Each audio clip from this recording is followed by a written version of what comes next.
Hello મિત્રો, તો સ્વાગત છે તમારું આપણી યુટ્યુબ ચેનલ જેનું નામ છે મારી વાત ગુજરાત। મિત્રો, આજે આપણે એક નવા નિર્ણયની વાત કરવા જઈ રહ્યા છીએ જે ગુજરાતની લાખો આંગણવાડી બહેનો માટે આશાની કિરણ સમાન છે। મિત્રો, 20 ઓગસ્ટ 2025ના રોજ ગુજરાત હાઈકોર્ટ દ્વારા એક અત્યંત મહત્વપૂર્ણ ચુકાદો આપવામાં આવ્યો છે।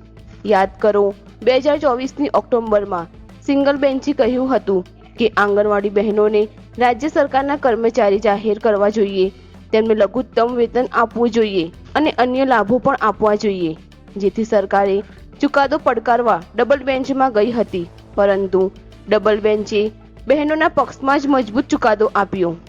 મિત્રો, અહીં જોવાનું એ છે કે ચુકાદાનો મુખ્ય મુદ્દો કયો હતો। આંગણવાડી કાર્યકર અને તેડાગર બંને બહેનોને હવે 14,800 માસિક વેતન મળશે। આ રકમ વર્ગ 4ના કર્મચારીઓને મળતા પગાર જેટલી છે। કોર્ટે સરકારને 6 મહિનાના અંદર આ અમલ કરવાનું ફરમાન આપ્યું છે।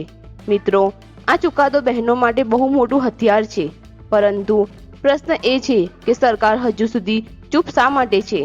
20 દિવસથી વધારે સમય વીતી ગયો છે, છતાં ન તો કોઈ સત્તાવાર જાહેર ખબર આવી છે, ન તો વિધાનસભામાં ચર્ચા થઈ છે।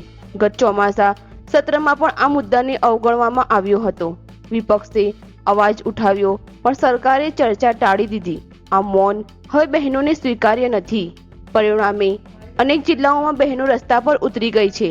અમદાવાદમાં બહેનોના સૂત્રોચ્ચાર કર્યા, આવેદનપત્ર આપ્યા અને ચેતવણી આપી કે જો અમલ નહીં થાય તો સ્ટેટ વાઇડ આંદોલન થશે। માત્ર ગુજરાત જ નહીં, રાષ્ટ્રીય સ્તરે પણ સંગઠનો જોડાઈ ગયા છે।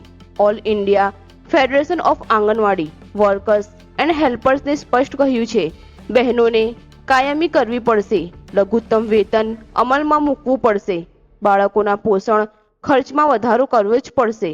હવે સ્થિતિ એવી છે કે દરેક જિલ્લામાં કલેક્ટરો અને મામલતદારોને આવેદનપત્ર આપવામાં આવી રહ્યા છે।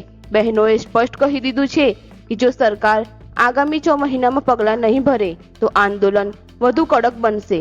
મિત્રો, સાચી વાત એ છે કે સરકાર પાસે બહુમતી છે, વિપક્ષ નબળો છે, એટલે બહેનોને પોતાની લડત પોતે જ લડવી પડશે અને આ વખતે બહેનો એક્શન મોડમાં આવી ગઈ છે।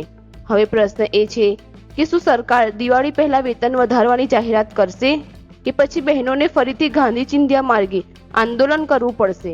આખો મુદ્દો પગારનો નથી, આ છે બહેનોના હક, પરિશ્રમ અને ન્યાયનો પ્રશ્ન। આ લડત હવે અટકવાની નથી। તો બહેનો, જોડાયેલા રહેજો। જો વિડીયો પસંદ આવ્યો હોય તો ચેનલને લાઈક, શેર અને સબસ્ક્રાઇબ જરૂરથી કરજો, જેથી દરેક અપડેટ તમને સૌથી પહેલા મળી જશે।